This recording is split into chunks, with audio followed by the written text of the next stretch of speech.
Hey guys, it's Brian here. New episodes of the show return on January 7th. In the meantime, we're replaying some of the best. And I love this one. It's a conversation with one of our older hikers who was just out to do a quick hike with his daughter down South Kaibab, but ended up doing an entire Rim2River. And he now has dreams of so much more. An inspiring step-by-step account with Phil Neely. Enjoy.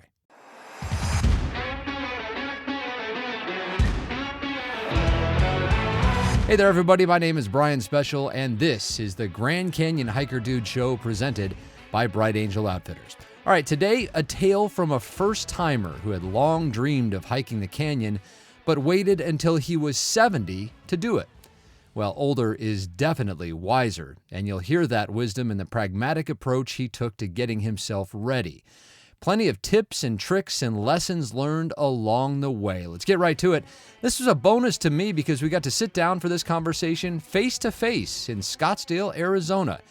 It's so fun to do these in person. Here now is that story on the Grand Canyon Hiker Dude Show presented by Bright Angel Outfitters. Phil Neely has been a Texan for 40 years now. So he's ingrained in the Texas culture of everything's bigger here. But way back in his youth, he'd already learned that's really not true.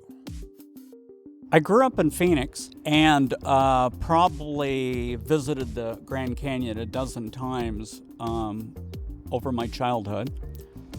Easy place to get to, a lot of fun to get to. Isn't it amazing how many people who live in Arizona who are almost proud to tell you, I've never been to the Grand Canyon. Like it's a badge of honor. Are you kidding me? It's odd. Until you've seen it, you don't understand. No. Okay. When people say it's the, one of the seven wonders of the world, I think you need to take note of that. Okay. If the most critical people in the world, people who are picking cool things, claim that's definitely in the top seven, that's definitely worth hopping in the car, filling the tank up, and going up today and seeing it. You would think so. Okay, that's me. If I had Mount Everest 3 hours away, I would be sitting in front of it looking at it. So it's certainly the biggest hole I've ever seen. It is, and the most beautiful. It is amazing when you look at it. It's hard for your eyes to really honestly figure out what you're looking at. It's that deep. So true. And that wide. So true. And then to realize it's natural. There's no photograph, there's no video that can ever do it justice or can ever capture the scale, the magnificence of the canyon. You have to see it for yourself. But in all those canyon visits, Phil never once ventured below the rim.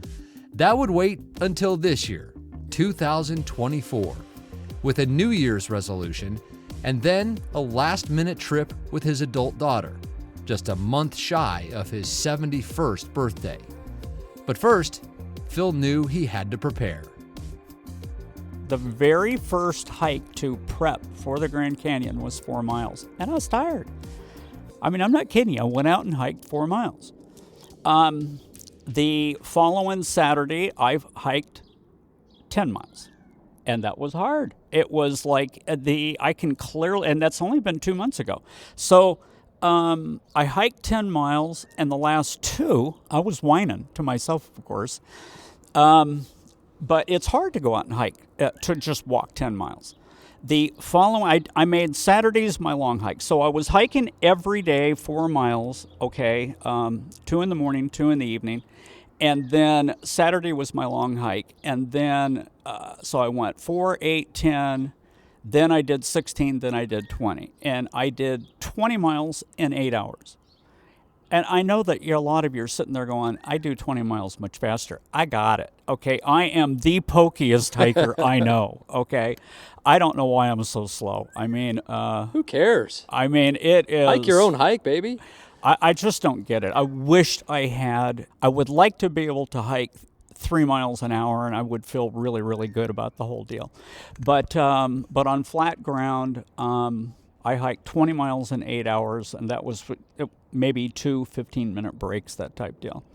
But your podcast, and I found you by going online and finding Rim2River, and then seeing you had kind of a bit of an advertisement on the Hiker Dude, and I a couple years ago I went to a pawn shop and I bought a set of headphones, and it's just opened up the world because everybody that's worth listening to has a podcast. Yeah. And so now I'm listening, I'm hiking, listening to your podcast. Oh, yeah. All right.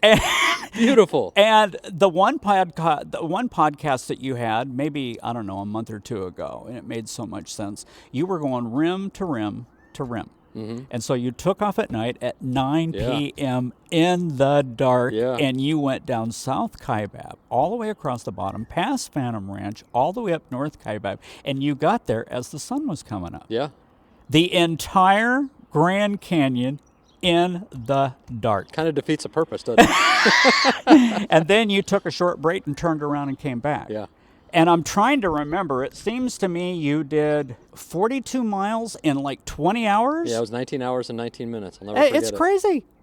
I mean, people, until it's hard. If you're listening to this podcast, that is a huge feat. I can't begin to tell you how far down the Grand Canyon is. I mean, when people go, it's a long way down. No. It's hours down. Yeah, it's no joke. And we're not talking down. We're talking like steep down. Yeah. And then switchbacks and rocks. And so you were inspired. I was inspired. I love it. And I'm thinking, Makes me feel so okay, good. if you can go rim to rim to rim, I can go rim to rim. Yes, sir. That's all I'm thinking. Yes, sir. You built yourself up and you did the 20-mile hike. I did. So when did you know that you were ready for it? You had Arnie on. Yeah, Coach Arnie. So The legend. Coach Arnie is on your podcast, and he said something like, I don't know, it's only been like a month ago, and he said something that rang in my ears. He just goes, always remember, you can do twice what you prepped for. Yeah. And I'm thinking, okay, now I wasn't thinking in terms of miles, I can do 40 miles. I'm thinking that you can do 16 hours, and I had prepped 8. And so knowing that here is a guy that teaches people, just like you, how to walk through the Grand Canyon, how to hike the Grand Canyon, that I have twice in me that I've prepped. Well, I did 4 8-hour hikes. And then my daughter, she's a medical rep here in Arizona and has Arizona as a territory. So she had meetings just last week, Wednesday in Prescott, and then Thursday in Flagstaff with doctors. And so she asked me if I wanted to go. And I said, can we zip up from Flagstaff to the Grand Canyon? And she goes, yeah, I'll make that happen. Nice. And I said, okay. So I says, I'm going to go ahead and try. And so the original goal was to hike down maybe 4 miles, okay, and then come back up. To be clear, your goal for this year, and you're going to do this later in the year, is to do a full rim to rim. South Kaibab to North Kaibab. Right. So you and your daughter, at the last second, even though you've been doing these training hikes and you're building up to rim, you find the opportunity to go up to the canyon. North Rim is still closed, so rim to rim is not an option at this time of the year. Right. So you're going up there to kind of dip in below the rim, see what it's like. So what was your plan when you guys got up there? We got up there. We left the hotel room. We were staying in Flagstaff, and we left the hotel room 6. So we get up to the canyon we park right at South Rim. So we're right there. And she decides she's going to hike with me. She's going to go down maybe 2 miles and then come back up 2 miles and then drive back to Flagstaff, make her calls, and then come back that night and have dinner with me. That's a day. And so, and she's a good hiker, way better hiker than me. And are you going to go down South Kaibab or are you going to go down Bright Angel? I'm going to go down South Kaibab. Okay. Okay. Had you ever been to South Kaibab before? I've never hiked in the canyon, period. But had you even been to the South Kaibab trail? Never have. I've never seen it. Okay. But also the reason why I wanted to go South Kaibab is that everybody says that's where the spectacular views are. Yeah.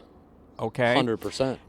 And I wanted the views. Yeah. Good for you. I want to see the views. And if you're listening to this, honestly, there's nothing I can say that can possibly equal what you're going to see. Correct. When you go down South Kaibab. Correct. Okay. Yes. I mean, we can sit here and tell you all day long, it's cool, it's spectacular, it's deep, it's this, that's the other thing. But until you have drop down somewhere around, what is it, Ooh-ah? Just below Ooh-ah, yeah. Yeah, like around Ooh-ah Point, you're going to see things that your eyeballs have never seen before. You're going to have to really honestly sit down and kind of take it in, because Takes your breath away. It really does. It's just unbelievable. Everyone says Ooh-ah Point is the spot because it's 9/10 of a mile down. But if you go just a little bit below Ooh-ah, and the next stop is Cedar Ridge, another half mile down, between Ooh-ah Point and Cedar Ridge are the most spectacular views anywhere in the Grand Canyon that I've ever seen. They are just, it's like you're just being enveloped by the entire canyon. You just can't even believe what you're seeing. When I got to Ooh-ah Point, Lindsay... okay, so you're with your daughter, and I'm you with guys. my daughter. So you're going down South Kaibab, and she's what's your enjoying goal? it, too. What are you thinking you're going to do? When today? I got to Ooh-ah Point, I told her, I said, "Look, I've got this. I can do this. I'm going to go down to the river. Oh man! I'm going to cross the river, and I'm going to come back up Bright Angel, and I'll see you for dinner at Bright Angel." Phil, you said you were only going to go down a couple miles. Yeah.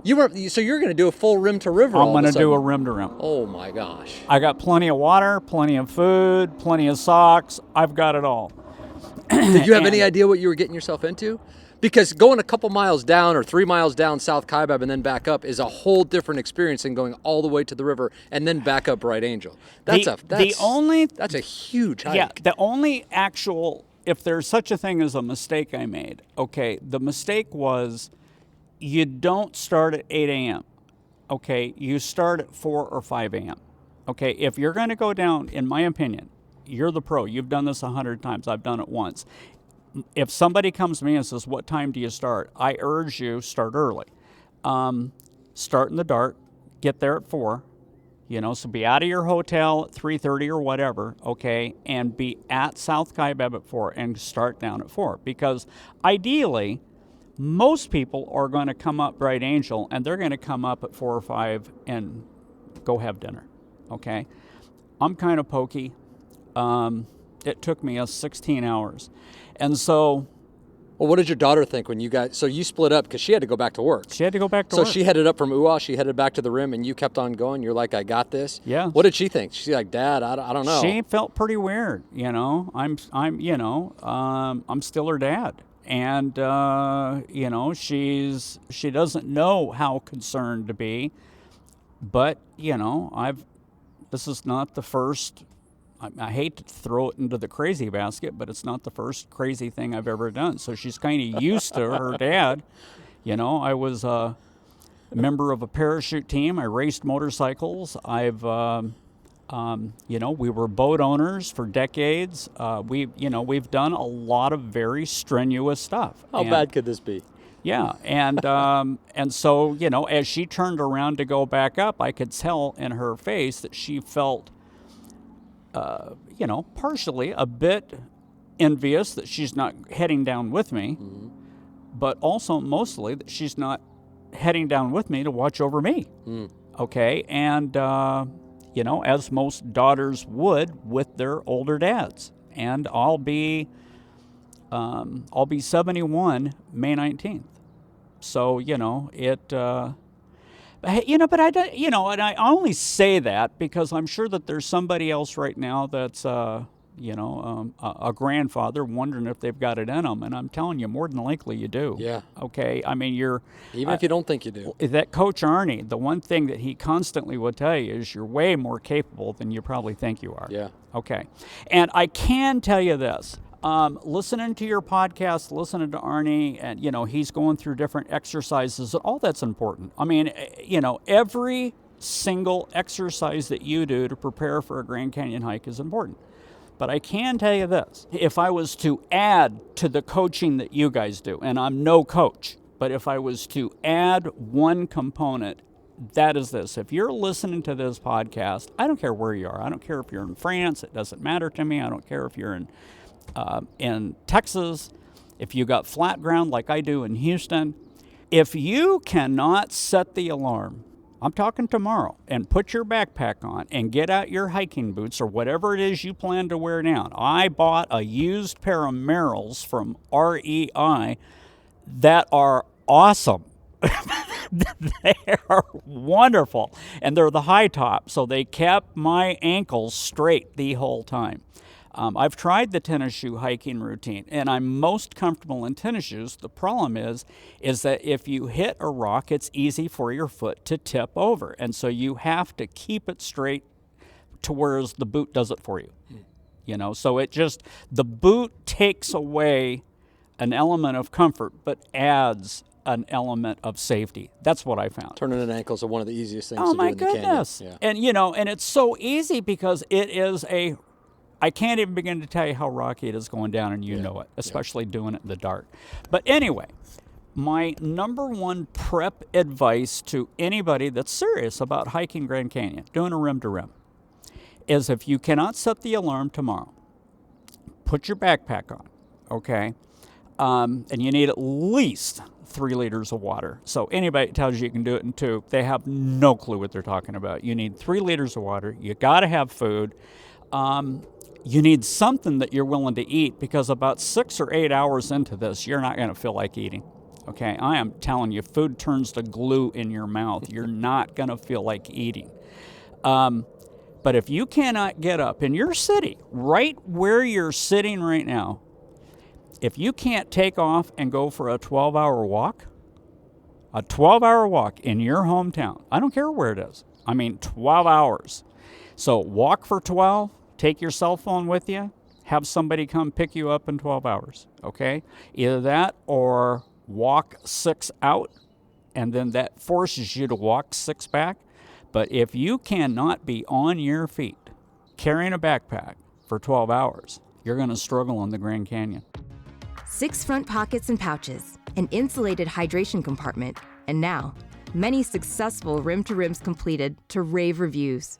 Our 22-liter rim-to-rim pack is the day pack designed with the rim-to-rim hiker in mind.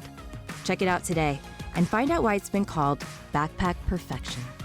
The unisex, one-size-fits-most rim-to-rim pack is available exclusively at brightangeloutfitters.com and is part of our mission to help you hike your best hike. Because even good guys take 12 hours to do it. I'm pokey as all get out, so I was literally out there 16 hours. So you're saying time on your feet is the best way to prepare? Yeah, time on my feet. Yeah, I mean, it's not overly strenuous. It's exhausting. At no time ever did I go, oh my goodness, I'm going to give up. Okay, that's not the point here. Time on your feet, incredibly, incredibly important. But it's not just time on your feet. If you're asking questions, if you're in the Facebook groups, if you're listening to podcasts, if you are just walking at home, if you're doing toe raises, if you're walking backwards like Coach Arnie always preaches, as long as you're doing something, you're being intentional, you're taking it seriously, you're respecting the canyon. And to me, those are the people who are going to be okay when push comes to shove. And that's, it's doing something, right? Something. Like you said, if you can wake up in the morning and just, do something. Make sure you're doing your research, you're doing something physical that you know is going to help you in the canyon. So, okay, Phil, your daughter leaves you, you head on down. Just tell me what you're experiencing as you start to drop in, because now you're committed. Right? Now you're committed. You're below Uau Point. You can always bail out and turn around and come back, but now you've set it in your mind that you're going to go all the way to the river and all the way back up Bright Angel for a full rim to river to rim hike. What are you thinking at this point? Over the next mile, I'm starting to realize how deep the Grand Canyon is. And when you turn back and look at the rim from where you came from, you're going, holy cow, that's like really up. Yeah. All I can say is that that's up. That's like really up, okay? It's really beautiful and really up. And then you're looking down and you have way farther to go. I look at it more like hours, okay? 2 hours down and you're about halfway. And you have every bit as far deep to go as that you have come down. And when I tell you that you're coming down, it's down. Okay, this is not like a gradual type descent. This is like there's steep. Not any cars or Jeeps going to come down this road. Okay, no. It is and then I met my first what do you call it? The mule train. I don't know. I always think it's a privilege to see them. I love seeing the mules. And they're so serious. Yeah. And you just sit there and you think about these mules. This is like the hardest life any mule could ever have. I mean, they're all carrying stuff up and down, and they're so serious. And the riders, that are on them, I mean, these guys look like, these are not the guys that you want to go pushing around or anything. I mean, they look serious, And I think all they're thinking is, you guys are all crazy. That's all I'm thinking. But they don't slow down. It is very interesting. I videotaped them, and it was a beautiful thing to see them. Yeah. And it just brought some reality into the canyon. And you get to step off to the side and take a break, no matter if you want to or not. You do, and it. And then as you're going down, and I forget what point it was, there was like a flat area that had even a restroom. Mm-hmm. Okay, and that was interesting. Okay, so after Cedar, there are restrooms at Cedar Ridge and at Tip-Off on South Kaibab. Yeah, and I think I'm thinking of Tip-Off. Yeah. And then the bad part about it is that another error I had is I didn't have a water filter. Mm. You gotta have water filter. Number one rule in the canyon. So I wasn't having a water issue, although I would have topped off had I had a water filter. So you had a 3-liter bladder? Is that what you had? I did. Okay. I did. So you had a lot of water. I had plenty. I probably honestly drank a liter all the way down. But after, what is it, Tip-Off Point? Mm-hmm. Okay. Tip-Off. Is that where the first place you get a chance to see the Colorado? Well, you can see it from Skeleton Point's the first time you can see it. Tip-Off, you can really see it, and you can see it the rest of the way down. Then at Skeleton Point, first time you see the Colorado River, I mean, that'll take your breath away. Yeah. I mean, it is utterly fascinating to see that river, and you can clearly see how fast it's running. Yeah. Okay. And was it running brown or green that day? Green. Oh, nice. I love when it's green. Yeah, it's green. And Beautiful. it was cold and cooking. Yeah. That was so interesting to see the Colorado River. And then the next thing that was super interesting is when you see Black Bridge. Yeah. You can start to see that when you get below Tip-Off. And, that bridge was built like 100 years ago. Mm-hmm. And it was so smart. I mean, I don't know if you've ever looked at the engineering of the bridge, but incredible. It's just like so thoughtful. So it's the Kaibab suspension bridge. They carried those cables down. It was carried down by men and mules. Those cables in one piece. That's amazing. That like 500-foot stretch that goes across the river from one side to the other. Utterly amazing. Carried down by men and by mule. Incredible. Man. The things they had to do to build that. It was I probably, I'm just always amazed at bridges in general. And when you stop and you think about what they carry, the weight they carry, and how they built them and how long they've lasted, it's really fast. Anyway, Here we are in the middle of nowhere, a mile deep, and there is a bridge that is standing 100 years after it was put up, and it looks like it was built yesterday. Yeah. Black Bridge is something, man. I mean, it's utterly perfect. So you've come down 4,780 vertical feet over 6.5 miles to get to Black Bridge. So how are you feeling at this point? Has it hit you that, oh my, maybe my daughter was right? What have I gotten myself into? How are you feeling at this point? No, I'm feeling pretty good. I'm honestly, I'm not even really tired. I'm honestly not even tired. Great. I listened to what you said. You talked about the pressure on your feet and your knees, and so I went out and got knee sleeves. Okay? I really think that helped. I think that the compression of being able to keep the lower part of my leg and the upper part of my leg, I think it added strength. Just like those Merrell boots, okay?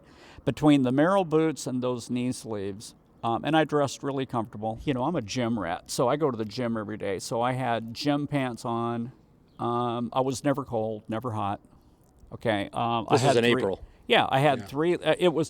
It never got hot. So I never had to deal with that element. And I could only imagine, had it been 30 or 40 degrees hotter, what that would have been like. Yeah. Okay, because that would really add to your water consumption, to your exhaustion. Yeah. But all in all, I had probably perfect weather. I mean, when I got over on the other side at Bright Angel Camp, they had a temperature gauge and it said 75. Nice. So I probably hit it dead on perfect. Yeah. Did you go up to Phantom Ranch? I didn't. Okay, so you stayed right on. I That's wanted okay. to, but if I went over to Phantom Ranch, I would probably want to hang out, and then it would. And I wasn't thinking, even as it was, I was going to come out at 11 o'clock. I was thinking I was still going to get back up in time to have dinner. But I bypassed Phantom Ranch, so I missed a real important part of the canyon. No, because you're going to get to see that when you come back and do the full rim. You're not going to have a choice this time. But so I want to go across and see. I want to hang out. I never go to Phantom Ranch anymore. Once you've seen Phantom Ranch, you've seen it. Well, you like I said, you can do that when you go back and do your rim to rim. I want but the there's nothing, famous Phantom Ranch lemonade. It is. You just got to be careful. You don't do too much of a sugar bomb and you're throwing it up all over the trail moments later. But okay, so you get to the junction where you can either go right to Phantom Ranch or you go left to hook up with the River Trail and Bright Angel Trail and cross the Silver Bridge. They were doing a ton of work there. I don't know what they're putting in. I guess a water system. Yeah, it's the water pipe. It's the Trans-Canyon pipeline project. They're doing. I mean, they got helicopter flying in and out. So Bright Angel had just reopened because Bright Angel was closed for the entire winter up until April 15th. So it had just reopened when you hit it. Man, and I hit it. So you got lucky. I think it was 25th. Yeah, so it had only been open for 10 days. That's crazy. Yeah. I mean, because the only alternative is go back up. And you'd have to go up South Kaibab and you wouldn't have water and you didn't bring a filter. You would have gotten yourself into potentially some trouble. It could have been an issue. Yeah, I mean, and you really got to stay on this stuff. You do. I mean, you have to check and see if the water is going to be on. That's the number one thing, but you have to have a filter just These in case. two young men that were at Boat Island. So at the beach, at Boat Beach? Boat Beach. Okay. And this is a spot just right down at the bottom where the river trips will haul out and have lunch. There was 4 or 5. It's a sandy beach, and it's a great place to go dip your feet in the water. There were 4 or 5 rafts that were there. Mm-hmm. Everybody, they had been rafting. It looked like they had some wicked. I mean, they were all worn. Okay, so I should have spent more time talking to them, but I'm thinking, I'm already, it's like 12:30 or something, and I'm thinking, okay, I really need to focus on getting out of this canyon. And so, and I'll tell you the other thing, I changed my socks 3 times. I hear that helps. I've never tried that, but I hear that really refreshes you. It just, your feet sweat, okay? And every time you put dry socks on, it helps. And the next time, I'm going to change them out more. So I'm going to take several pair of socks. And you've got to have those big wool socks that you get at REI. Okay, you need them big socks because your feet sweat. But anyway, these 2 young men, and I don't know their names, they were doing a practice run to do a rim to rim. Okay, so they were kind of doing the same hike I was doing, and then on 2 days later, they were going to do a South Kaibab to North Kaibab. And so they had a water filter, so I used their filter to fill up my bladder.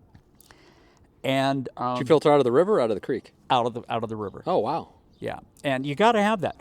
My wife, Wendy, gave me some salt tabs, and I'm thinking, oh, my goodness, I'm not only going to have a hard time walking up this canyon, but I'm going to have a stomach ache while I do it. And so I was really afraid to do that. So anyway, almost everybody but me had a water filter. I probably spent 15, 20 minutes at the river, walked down, went across the other bridge, and headed up. What'd you think about crossing Silver Bridge? Because we talked about Black Bridge. Silver Bridge is an entirely different experience because you can see through it. It's a grit. The floor is a grate the entire way across. So you could see the river down there, 50, 75 feet below you, and you can hear it. What'd you think of that experience? I love it. It's awesome, isn't it? Yeah, it really is. All I'm thinking is, okay, these are industrial-type bridges. They are made for lots of people and animals to cross. I mean, they are sturdy. Okay, but there's no top on them. I mean, if you wanted to, you could just jump right off it and go swimming in the Colorado. Could. I don't know if you'd survive. Okay. Well, I will tell you that from the bridge down to a mile down is the deadliest place in the entire canyon. So do not get in the water. I'd listen to people. It is dangerous. Thanks for making the Grand Canyon Hiker Dude Show the #1 Grand Canyon-related podcast in the world. We'll be back in January with a new season of tips, tricks, and most importantly, your stories about what it takes to have a successful hike in one of the most spectacular places in the world. In the meantime, The conversation never stops in our Grand Canyon Hiker Dude Facebook group, a vibrant community of canyon crazies out to help you have your best possible experience in the canyon. It's the only place you'll have daily access to Brian and just about every guest you've ever heard on the show, and they're all here to help. It's totally free, so join today and enter the world of the Canyon Obsessed. Yeah, I hear people all the time. They, because that's the one thing that even the Grand Canyon people tell you, the people that work up there, is just leave the Colorado River alone there. Don't mess with it. The undercurrent will just... this one guy, I read his thing, and he said that he was in the canyon years ago, and there was a gigantic storm. They had a flash flood, and one of his friends got knocked into the Colorado River, and they found him 5 miles down. And of course, he didn't survive. There's a book called Over the Edge, Death in the Grand Canyon, famous book, and it's like a survival guide. There's an entire chapter just on the Colorado and the stories that they have to tell of people dying. Like I said, and that stretch right down there by Phantom Ranch is the deadliest stretch, seriously, in the entire canyon. It's so crazy. Don't mess with the river. The only thing I can tell you, if you are contemplating a rim-to-rim, is all of these preps and recommendations. I mean, you got to take them seriously. You do. I did the rim-to-rim without committing to it until I was committed, which meant I didn't have a water filter. You have to have a water filter. You're going to have to figure out the shoe thing. You're going to have to figure out this issue of being on your feet 12 hours. And you're going to have to figure out the food thing, because your body, I know you think you're going to get really hungry, but you don't. It kind of plays a trick on you. You have to force yourself to eat. I had all of these packages of, what's it called, the trail mix. Okay, and on the way down, no big deal. On the way up, it became a big deal. I had to force myself to eat. And you start to eat nuts in your mouth, and it just turns to glue. Okay, and then you have to force yourself to drink to swallow it. But that's where your energy's coming from. And if you don't eat, you'll run out of energy. It's so hard. It's a work, and I've done it so many times, and it's a work in progress. You have to do it. You never really. I have yet to figure out the hydration/nutrition element of this. Every time it's something different. Sometimes Sour Patch Kids work for me. Sometimes candy works for me. Other times, it's having an apple down by the river. But you need something. And electrolytes. You got to have electrolytes. You have to have electrolytes. And I'm new to that. I mean, and so now what I do is that I've got 3 liters on my back, and I fill up a 16-ounce water bottle, and I put the electrolytes in the water bottle. Yep. So what I do is I drink out of my 16-ounce bottle, and every time after that, then I fill it up and just continue the process. That's a good way to do it. But you have, because I don't want to put the electrolytes in my bladder. I'm afraid it's going to mess my bladder up. But maybe that is the way to go. No, that's what some people do it that way. A lot of people, like you're saying, carry another bottle. If you have a pack that has front pockets, that's a really good thing to do, is to carry a bottle with your electrolytes in the front. I've found that I've gotten so tired of those electrolyte powders because they're so sweet that I've gone to the tablets and the capsules, electrolyte tablets and capsules that I'll take every hour. And for me, that works. How do you take the tablet? Better. You just eat it? So the tablet, they're chewable tablets. I use salt sticks. And like they have lemon, lime, and berry flavors. And you just take eat one the or two tablet. of those, and you just chew up the and so tablet. now you're drinking water, fresh water out of your bladder. Yes. And you're just drinking the tablet. Yes, or capsules. You can just swallow capsules. That would be ideal. I think so, because the powders, a lot of people swear by them, but I just got so tired of it keeps the you from the having an sweetness. entire pocket of empty electrolyte bags. True, that's true too. That's true too. Because you can't leave anything behind. You have to leave the canyon the way the canyon was. So how was it when you crossed Silver Bridge? It's about to get serious. You're going to meander along the river there, which is an awesome part of the hike. When you are alongside the Colorado, it's pretty flat for another mile until you get to River Rest House. Then you turn inland, away from the river. You go for another mile, and then you hit Devil's Corkscrew. So it's pretty flat for those first couple of miles, and then you hit Devil's Corkscrew. I'm wondering what you're feeling as you start that significant climb, which you're going to be doing the rest of the way. I can tell you, I'm feeling small is what I'm feeling. I'm thinking, first off, I hadn't seen anybody in a long time. That is a bizarre. The nice thing about walking along the Colorado River was you had noise, so you could hear the river. When you start going inland, real soon it's quiet. Yeah. Okay, and when I say quiet, I'm talking quiet. Okay.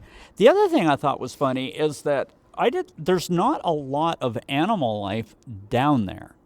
I thought I was going to see all kinds of stuff down there, but you're so darn deep and so far away that I didn't see that many birds. It was very, very quiet. So you and your thoughts get to really hang out together for a while. Yeah. And you can get, but it's now probably, I don't know, 2 or 3 in the afternoon, and I had been hiking for maybe 6 hours or 7 hours, and this just goes and goes and goes and goes. And then you have these false ridges. I can remember I look up and I think, that's not that bad. And so you walk 2 hours and you get there just to find out there's another ridge behind it. And another one behind that. And then you walk another 2 hours and you find out that's not the ridge you're trying to get to. And it takes, I think it was probably 6:30 at night before I actually saw the actual ridge that I had to go to. And it's 6:30 or 7 o'clock at night, and it's daunting to look up and realize, you got to be kidding me, okay? You feel like you've done so much already, right? It's got to be closer. And I can remember, I remember getting to, I think, Bright Angel Campground. Okay, so Bright Angel Campground's at the bottom. So you're probably thinking Havasupai Gardens Campground. Maybe Havasupai. There's a sign there, which is about halfway. There's a sign there that says 4.5 miles. Yep, you're halfway. That's Havasupai Gardens. And I look at that and I'm going, 4.5 miles. What would you have said if I would have told you at that point, Phil, that you were halfway between the river and the top? What would you have said? I couldn't believe it. 4.5 miles is not that big a deal, other than when you've been on your feet 12 hours. Yeah. And all I'm thinking is, number one, I'm so slow. And number two, I have so far to go. Okay? And it kind of got real at that point. Yeah. I mean, I realized that it's going to be dark soon. And you had no intention of being out there after dark. You thought you would finish it in the daylight. But the day before, Lindsay and I, we were at this REI, and they had these headlamps by the checkout, and so I grabbed the cheapest one. Thank goodness. That was a good buy. You have to prepare for hiking in the dark. Always have a filter. Always have a headlamp. You never know. You gotta never have know. the right shoes. Yeah. Gotta have food. Gotta have water, and you gotta have a headlamp. And if you're gonna be hiking in the canyon, especially rim to rim, I mean, if you're anything like me, you're either going to take off in the dark or you're going to end in the dark. And when I talk about dark, I'm not talking dark in your neighborhood. Mm-hmm. I'm talking darker than anything you've ever seen, okay, to where you honestly cannot see anything in front of you. And even when you look straight up, of which you can't walk and look straight up, it's kind of bizarre because everything is black. And then if you look up for, say, a minute, your eyes start to focus on the skyline and you see the stars, but they're a long ways away and they're not helping. And, and even if there is a full moon, it's the odds of it shining over your head would even be rare. Yeah. I do that all the time, actually, in the summer times. I come out at night up Bright Angel during full moons, and you can't see it. Honestly, the last 5 minutes of the hike is really the only time I see the moon, just because of the way the canyon walls are situated. Now, if you happen to go up South Kaibab, which is more exposed and open, you can almost see your shadow. There's so much moonlight. The other thing I thought was unique is going up Bright Angel is that there were all these springs. Yeah. Is that clean water? It is. Is that coming out of the mountain? That's why you need the filter. The filter. I don't know what the source of it is, but yeah, Garden Creek runs for a good portion of Bright Angel. No springs, South Kaibab. None. Okay. 0. But probably 4 or 5 springs going up Bright Angel. Yeah, you got creek So you're crossings. never going to run out of water. Right. Okay. Even if the water and you have water available at Havasupai Gardens, you have water available at 3 Mile Rest House and 1.5 Mile Rest House, assuming those water sources are turned on, which they aren't always. So again, if you have a filter, you can always filter out of the natural sources. I don't think they were on. They haven't been on yet this season. So you would have had water available at Havasupai Gardens, but not at 1.5 Mile or 3 Mile Rest House. Huh. on your trip. No. Then I met these other guys at there was a spring, not at Havasupai, but prior to that. And these guys were filling up their bladder, and they could tell I was getting tired, and they asked me if I needed to top off, and I did. And so man, I love when people are helpful like that. They're so helpful. That's so nice. Hikers are such a wonderful group of We got to look out for each other. And I truly, here's the thing, I thought that even if I did do this hike, I would be out at dinner. Well, we're past dinner now. Already. Okay? And you've got the hardest part of the hike still to go. so I had, I think, Sven and a couple other guys, and I wished I could remember their names. And I said, look, here's my wife's phone number. Call her and let her know that here's where I'm at and I'm fine. And these guys all did. The Rim to Rim Hiking Club wants you. An entire collection of unique Grand Canyon hiking apparel, including our Rim to Rim Hiking Club tees and hoodies, is available exclusively at brightangeloutfitters.com. Commemorate your bucket list adventure by wearing your love of the canyon. From a full Rim to Rim collection to more specific landmarks like Uwa Point and Devil's Corkscrew, this is where you'll find something for those who are canyon obsessed. And yes, there's even a canyon obsessed design. Find it all at brightangeloutfitters.com. Bright Angel Outfitters was born out of a love of the canyon and exists to help you hike your best hike. Oh, nice. Yeah, they called her and said, met your husband is Phil, and here's where he was located, and he's basically saying he's not going to make dinner. That was smart. That was smart. But I knew that I had my wife and my daughter that were by now probably very concerned. And you had a long way to go. And I got it wasn't a long going to be way to anytime go. soon. Imagine how worried they'd be hours from now. And knowing Lindsay, I mean, she's the type that'll go out and hire a search party, okay, of which I'm sure she probably has already contacted them, and they probably said, give them till midnight or something. So I topped off, and I continue on, and so when I get past Havasupai Gardens, which is a great place, 4.5 miles, about another 1.5 miles, there was this hiker girl coming down, and I haven't seen anybody now in hours. Okay, so we chatted it up for a minute, and she is just out doing a nightly 9-mile after dinner hike. Oh, jeez. So she lives in the village. She lives in the village. Nice. And she works for the Grand Canyon. I have no clue what she does for a living, but I can tell you what a wonderful young lady. Her name was Veronica, and she's just the best of the best. And so, she just goes, how you doing? I said, I'm doing pretty good. And she goes, well, I'll look for you on the way back. I hope I don't see you. I hope you're out. But I'm going up and she's going down. She still had a couple miles to go. So she went all the way down to where she was going to and came back up and still caught me. Mm-hmm. And we still have probably 2 miles to go.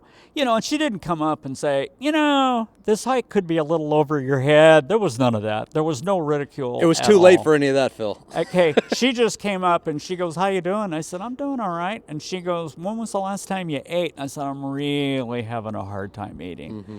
And she goes, so she peeled me a tangerine. And she goes, why don't you try this? Oh, my goodness. That really helped. And she goes, when was the last time that you had a big drink of water? And I said, well, I'm taking a shot here and there. She goes, no. She goes, I want you to drink like for a minute. She goes, just drink. She goes, I just want you to fill the tank up. And so I did. I mean, I absolutely had a big drink. Well, that tangerine and that drink helped. Fabulous. Okay. And so we started up. And we probably still had maybe, 2.5 miles to go. And it's daunting because when I tell you up, it's up. Yeah, and I want to stop you right there because I do want people to know this, that the spot you're talking about, the last 3 miles of Bright Angel, you will hear over and over that people talk about how that just about killed them. And I will tell you that the last 3 miles of Bright Angel, as much of a reputation as South Kaibab gets for being so much steeper and so much harder than Bright Angel, the last 3 miles of Bright Angel are as hard as anything on South Kaibab. And if you look at the elevation profiles, they're almost identical. It is steep. It is difficult. I think perhaps the fact that it was dark is helpful because you don't look up and see how steep it actually is, but that'll kill you. So thank goodness that you had the tangerine, you had the water, and now you had Veronica by your side. And all she, and this is like a super hiker girl, okay? She yeah. probably could have ran this backwards, okay? But she was still taking the time to hang out with you and make sure you're okay. She didn't ridicule. We talked about the most interesting stuff, families and what's going on up in the stars. And I mean, we had a beautiful conversation, but what a nice person. Wow. I mean, just for her to stop and interrupt her hike and she just wants to make sure you're okay, obviously. She just, I love it. I hope that eventually she is running the whole Grand Canyon. I mean, she is that smart, that good. She grew up in Oregon, got great parents, and she is a hiker extraordinaire. She is the type of person that you expect to see hiking the Grand Canyon, and cares about other people. Obviously, Clearly. I mean, she just could have, said, "Hey, how you doing? I'm fine," and gone home. Yeah. But she didn't. And I'm at the point now to where I can honestly tell you I'm exhausted. So I am going up, and I would go about 100 steps. And I'd have to sit down and take about a 15-minute break. And then I would go 100 steps, and I would reward myself with a 15-minute break. And she's staying with you this whole time? The whole time. Oh, my. And wow. not one time ever go, come on, man, you're slacking. Okay? This is the definition of a trail angel. She just is unbelievable. She was certainly my angel. Yeah. Okay. Because that lasts from 9 o'clock at night until 11:15. It was hard. I mean, it was hard. It was, and there's nothing you can do about it. And then I'm listening. I remember Arnie going, "You got twice in you what you have prepped for." And then, and I'm listening. Then I'm remembering you going, "Okay, that you went from rim to rim in the dark, and then back over to Bright Angel in the day." And I'm going, "Okay, everybody's done this, Phil. You got this. It's no big deal.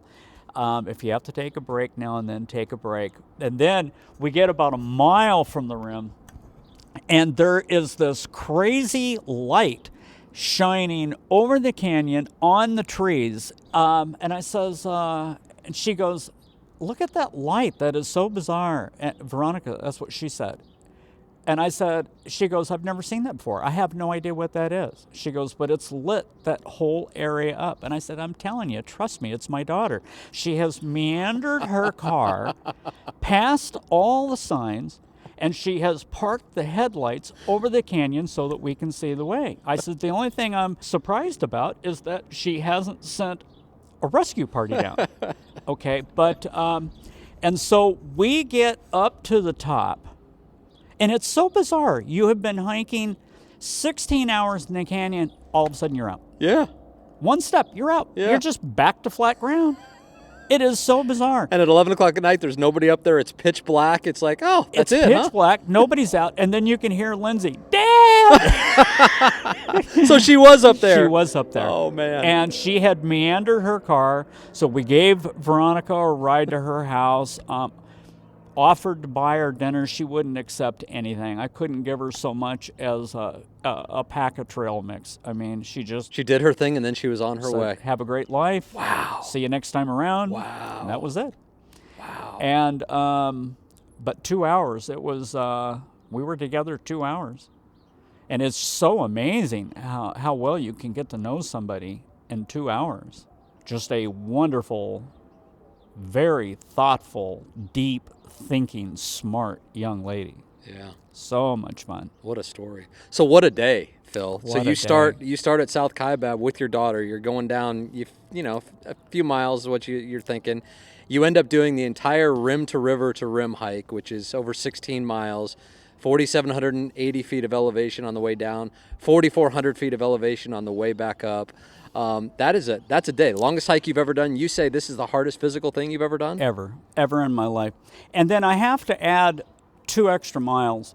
When I got past the second bridge, I realized that when I was filling up my bladder, I left my trekking poles. Oh, no. So I decided to go back.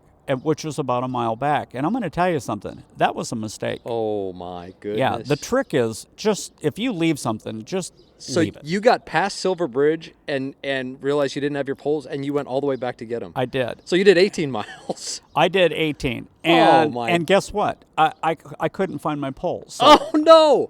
So you did this without poles. And I can't even begin to tell you the difference between hiking 16 miles and 18 miles. Sure. Okay. So I hiked up Bright Angel without trekking poles. And I really, honestly, I urge people, I think poles help. 100%. I will never hike in the canyon again without poles. The first time I did it without poles, and I have never done it without poles since. They make all the difference going down and going up. So the fact that you had to do this entire thing without poles on the way up, Without poles. this is a new twist in the story, Phil. It's crazy. And you went back and they weren't even there. And they weren't there. Come on. So I either, I just think I forgot where I put them down, honestly. But they weren't there. I couldn't find them anyway. You made it. I made it, Okay, so how are you feeling? You get to the top, like you said, it's over. Oh my gosh, it's dark. My daughter's here. It's just kind of that's the end of it. I'm a but bit physically, emotional. How are you feeling? We had to go back to Flagstaff, so I slept in the back seat. Well, yeah. Well, hold on. But before you get to that point, when you do surface, though, you talk about that emotion. Because people become overwhelmed by the emotion, the physical accomplishment, the place you did it at. What were those emotions you were feeling? It is, I don't know. I mean, you've got all these things, these deep life things going through your mind. But the overwhelming emotion is that I'm exhausted.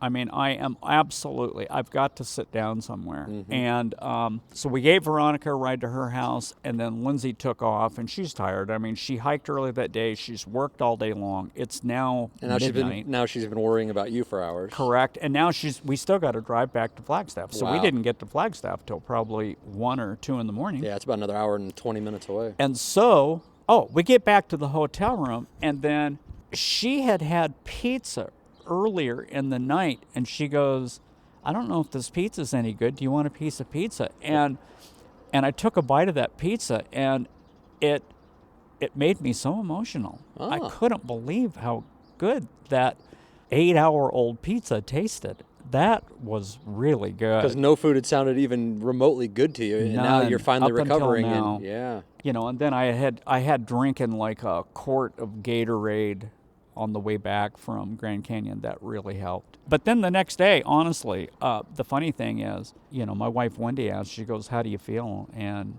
I felt fine. Really? Yeah. No soreness? No, none. What? Yeah, my feet, I was fine. You didn't even get the famous Canyon Shuffle. No, I didn't get anything. Holy cow. Yeah, I got That's incredible. There's no calluses on my toes or... Well, you must have been prepared. No injuries. You must have done something right. I can tell you that I'm really glad I did it. It's really wonderful to check off a New Year's resolution, of which I love to do. Now I've done it, and it's a little empty. That you accomplished it so early in the year, too. Yeah. We're only in May. So in other words, I accomplished it too fast. But you have a 1A, which is Rim2River, and now your 1B happens later this year, which is Rim2Rim, which is the ultimate goal. Yeah. Yeah. So it's still there. And I have rooms for the end of September. Perfect. So I'm hoping it's not too hot. Let's try to bring this full circle. You saw the canyon for the first time when you were 3 or 4 years old. You'll turn 71 in just a couple of weeks here. So that's a big spread in years from the first time you saw it until the last time you were there. This time is the first time you ever went below the rim. So I'm curious how much your perspective and respect and love maybe for the canyon has changed now that you've actually been below the rim. I have always loved the Grand Canyon. I honestly don't know how you can look at something that magnificent and just not be in awe of what you're looking at. But I did get it. I mean, I can honestly tell you that I conquered it. I went all the way to the bottom and back up on my feet. So me and that canyon, we have fought, and I was victorious. That was Phil Neely, almost 71 years old and a first-time conqueror of the iconic Rim2River hike. Folks, I hope that shows you that it is just never too late to take on the canyon. Heck, it was just last year that a 92-year-old, Alfredo Aliaga, set the Guinness World Record for the oldest to complete rim to rim. You will see older hikers and backpackers on every trip you make below the rim, so why not join them? I promise you that you can do it if you will just take that first step and commit yourself to proper preparation. That means training, research, joining the Facebook groups, podcasts, and especially figuring out how to hold yourself accountable. For instance, for me, I hike Black Mountain here in Arizona 6 days a week, and my day is not complete until I have that marked on my calendar that I did my hike that day. I mark it off every single day. Self-accountability can be everything. But if you have someone to train with and you can hold each other accountable, well, that is even better. Phil, by the way, has another New Year's resolution that he's working on. He's writing a book. Sounds like it'll be of the self-help variety, and he can certainly tell a story, as you heard. We will look forward to hearing more about that book in the years to come. Okay, you heard Phil reference Coach Arnie a couple of times, so Coach Arnie's advice must be working. In this week's training tip, Coach is talking staying grounded and how foot mobility will help you in your canyon hikes.